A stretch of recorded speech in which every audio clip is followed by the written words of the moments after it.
everyone, my name is Dina, and today I'm going to be reading another story to you guys. Today's story is The Astronaut Who Painted the Moon, the true story of Alan Bean. So let's start. The Astronaut Who Painted the Moon, the true story of Alan Bean. Written by Dean Robbins, illustrated by Sean Rubin.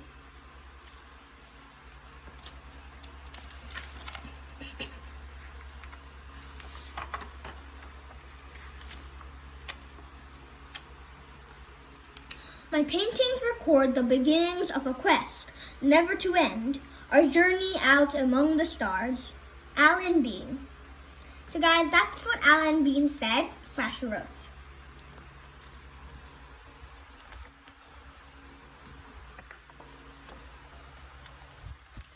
Lights flashed, a rocket rumbled.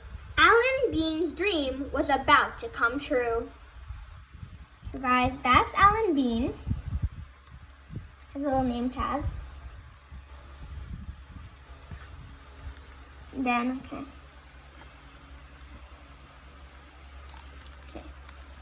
10, 9, 8, 7, 6, 5, 4, 3, 2, 1. The rocket roared off the launch pad. Okay, so guys, the rocket roared off the launch pad, I guess. Wow.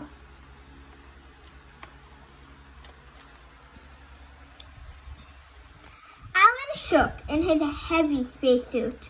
The other astronauts were shaking, too. Richard Gordon flipped switches on the control panel. "That's a lovely liftoff," Pete Conrad shouted over the noise.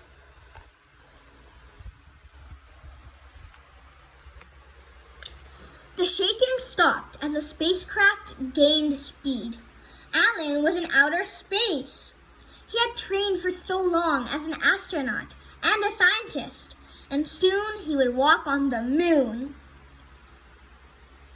So guys, these are like the 3 astronauts, but they're like flipped over, so they're upside down because they're in space, guys.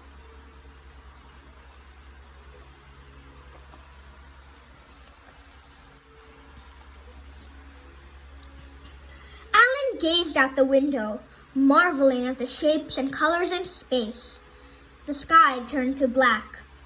The earth was a blue and white ball glowing in the darkness. The moon was many shades of gray. Its mountains and craters seemed bigger the closer he got. So guys, there's the rocket. And then here's Earth. So white and blue. And then over here is the moon.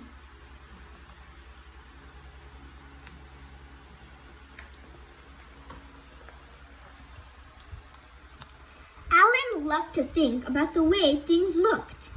As a boy, he made model airplanes to hang in his room.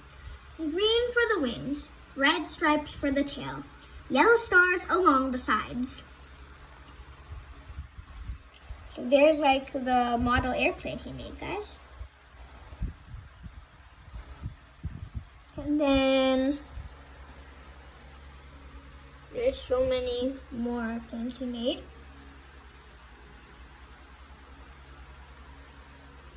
This one also could be the model airplane. There's so many different model airplanes.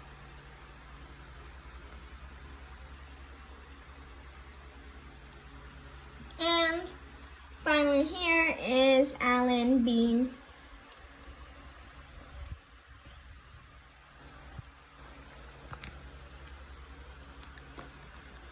He dreamed of being a brave pilot himself one day.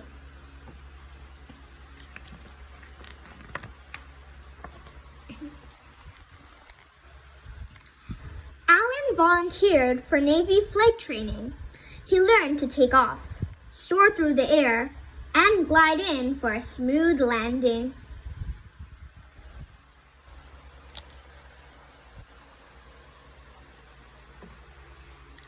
The Earth looked breathtaking from the cockpit. The white clouds above, the green fields below, the blue all around. Alan wished he could paint what he saw. So guys, you guys can see from the cockpit. Well, Alan saw from the cockpit the breathtaking view, guys. The green fields, the white clouds, and the blue sky and everything.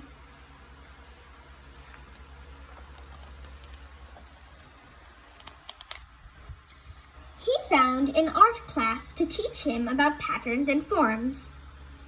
Alan dabbed his brush on canvas to paint a vase of flowers. His flowers didn't look exactly real, but he didn't want them to. They were brighter and bolder than real ones because he let his imagination take over. Guys, here I think right here is a vase of flowers, guys. Looks awesome. He's a great painter. Then all those art splatters, so pretty colors. The painting showed how stunning the flowers looked through Alan's eyes, how they made him feel. Look at all those colors all around, guys.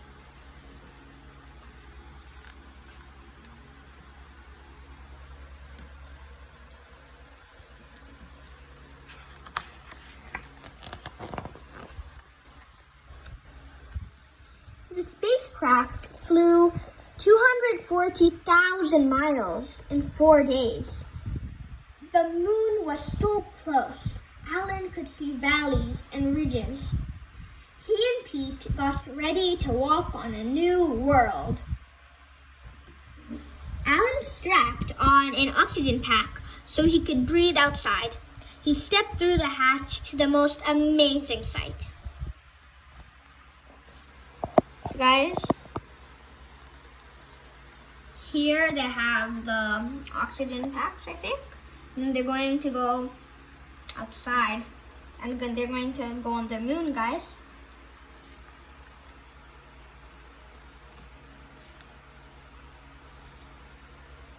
And then here, there's the rocket. They're finally going to land on the moon on this picture. And as I told you, this picture, they're getting outside. And they're going to walk on the moon, guys. That's so exciting. Oh, so this is just a picture page, I guess. There's that, I don't know which one's Pete and which one's, like, Bean for Alan. But yeah. So pretty, guys. Oh, and I think right here is the Earth, guys. You can see it, I think. That might be the Earth. I'm not so sure, but I think it is. Most probably.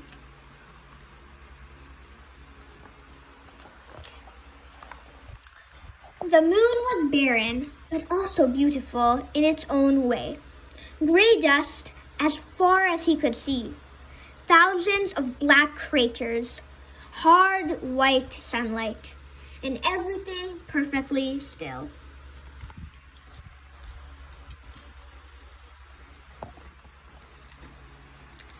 Alan and Pete pushed a red, white, and blue American flag into the dust. So guys, here's the American flag that Alan and Pete pushed to into the dust. So there's the American flag right here that they pushed into the dust. So yeah, and you guys can see their footprints like all around. And did you guys notice that actually there's look at those little cool splatters of like paint everywhere. There's like a few colors like right here, all over.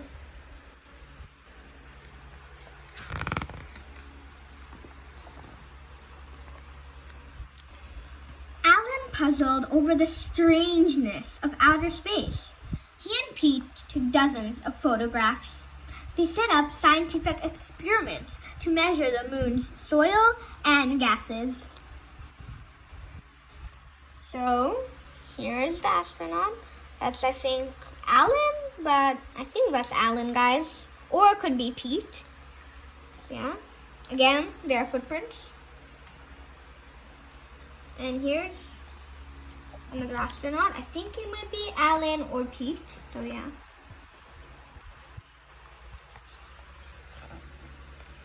Even in his spacesuit, Alan was much lighter than on Earth. He had fun bouncing around on his tippy toes.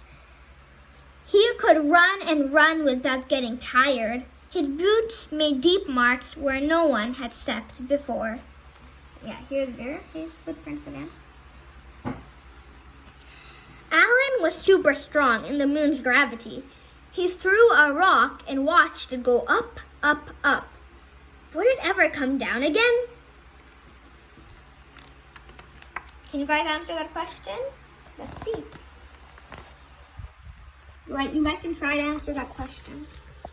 You guys can predict, or you can just try answering it. The three astronauts zoomed back to Earth at 25,000 miles an hour. They splashed into the Pacific Ocean to end their awesome adventure. So there are the three astronauts. 1, 2, 3. And they're in the Pacific Ocean, guys. Okay. Alan's friends asked him about his time in space. What was it like up there? He tried to explain the moon's barren beauty, but words weren't enough. And his photographs just showed a grim and gloomy place. There was so much more to the moon than that. So much magic and mystery. How could Alan share his story so others would understand? Let's see how he can share his story so that others can understand. Let's see how he can do that, guys.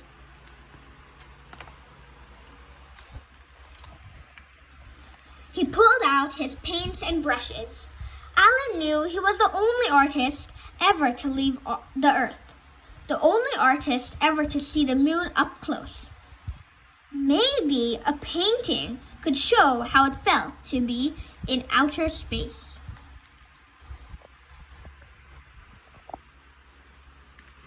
Alan began his work like a scientist. He built a model of the moon's surface and used an electric light as the sun. The model helped him paint the angles and shadows just right. So, here are his paintbrushes. He's making the model right here. He's making the model, I think. Yeah, he's making the model. There is Alan. There's his model, guys. He's starting to make it.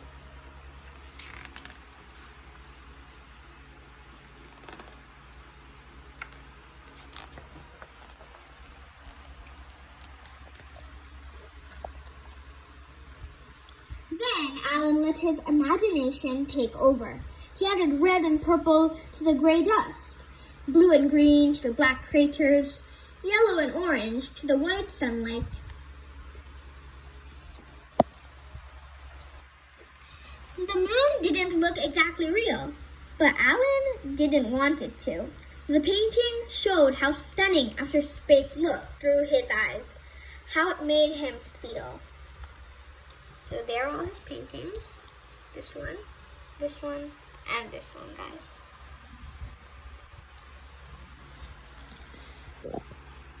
He hoped others would feel the same thing, the wonder of walking on a new world.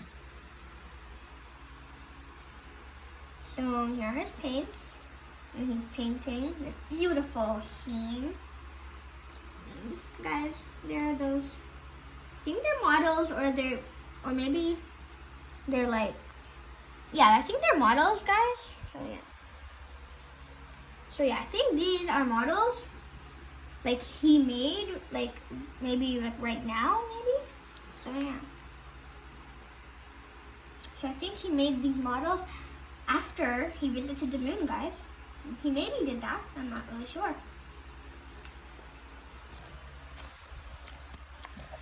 Alan liked his moon painting so much, he did another one, and another, and another after that. He mixed even brighter, bolder colors on his palette. Guys, here's another picture he made, and another picture, and I think this is another picture, and another picture, guys, and another picture. Could he add real pieces of outer space to his painting? Could he add real pieces of outer space to his paintings? Alan tried stamping them with astronaut boots. He scratched them with tools he'd used on the moon. He sprinkled dust from his spacesuit onto the wet paint. The surfaces grew as rough and rugged as the moon itself.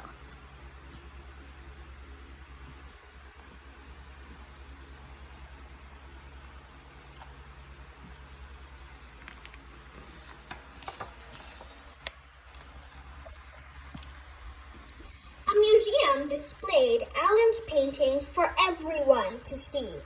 Other astronauts came to remember their own awesome adventures in space. Boys and girls came too. They marveled at the shapes and colors. They felt the wonder of walking on a new world. So there are the pictures that Alan drew. And they're in a museum, guys. And 2 astronauts, I think from NASA, from this, like the symbols. They're also looking at a painting he drew. You can only see like the canvas. You can't see like the real painting though. So. Some dreamed of being brave astronauts themselves one day. Others dreamed of being great artists. And some dreamed of being both.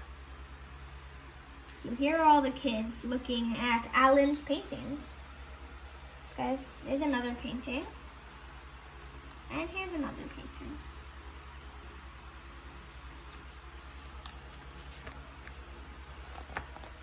So guys,